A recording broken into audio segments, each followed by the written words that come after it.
Hello, আসসালামু আলাইকুম। আশা করি বন্ধুরা সবাই ভালো আছেন।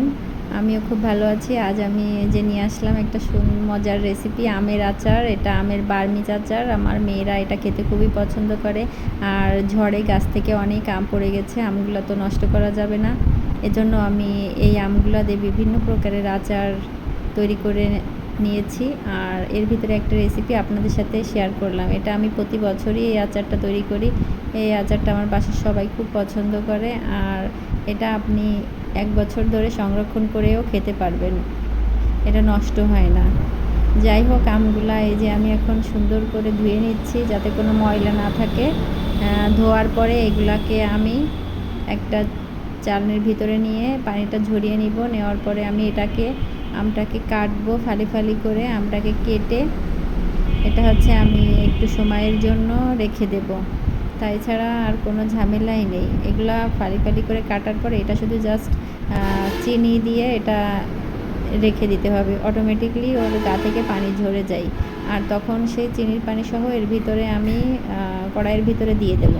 দেওয়ার পরে এটাকে কিছু সময় জাল করতে হবে। জাল আর একটু উপর দিয়ে একটু নুন ছড়িয়ে দিব।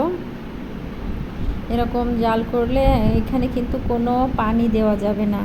পানি দিলে কিন্তু এই আচারটা ভালো লাগবে না। আর বেশি সময় জ্বালানোর কারণে আমটা কিন্তু একদম ছেড়ে ছেড়ে দেবে। এই জন্য এখানে পানি মোটেই ইউজ করা যাবে না। আমি এটাই কোনো পানি ইউজ করিনি, জাস্ট ওই চিনি দিলেই ওইটা থেকে যেটুকু রস বেরোয় ওইটাই দিলেই হয়ে যাবে।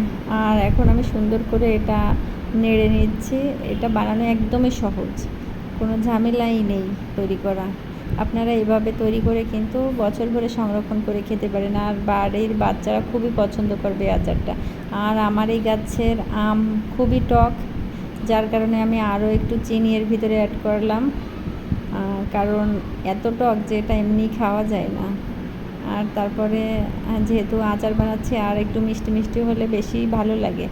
এই কারণে আমি এখানে আরেকটু চিনি অ্যাড করে দিলাম। আর আমার ভিডিওটা যদি আপনাদের ভালো লাগে অবশ্যই একটা লাইক, কমেন্ট, ফলো দিয়ে আমার পাশে থাকবেন। আর এ পর্যায়ে আমি একটু শুকনো মরিচ ভেজে গুঁড়ো করে সেটা আমি এর ভিতরে দিয়ে দেব।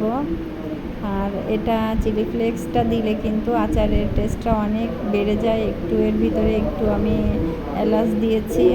আর কিছুই দেওয়া লাগবে না। এখন আমার আচার তৈরি কমপ্লিট। ব্যাস, এটুকুই আজকের ভিডিও। ভালো লাগলে অবশ্যই একটা লাইক, কমেন্ট দিয়েন।